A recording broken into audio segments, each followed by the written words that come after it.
Hi, I'm Dr. Tom Simmer.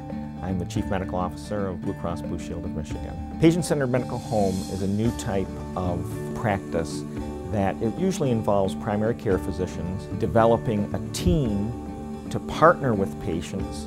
So instead of sort of an operation that works to do break-fix, where a person has something wrong and they work to fix it, the relationship is now that the whole team is trying to partner with the patient so that the patient's own goals for how healthy they want to be and how they really want to live and what they want to be able to do with their lives is brought together. We're all aware that our health is largely the product of our own behavior. How much do we exercise?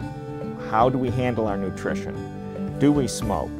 How much alcohol do we consume? There's many issues that we have control over that determine our health. The way that the patient-centered medical home program benefits all members, if the patient has Medicare, Medicaid, or other commercial carriers, the physicians and their teams are now interacting with them in this new way. So really the patient-centered medical home is an initiative that benefits all the people in the state of Michigan, not just members of Blue Cross Blue Shield of Michigan.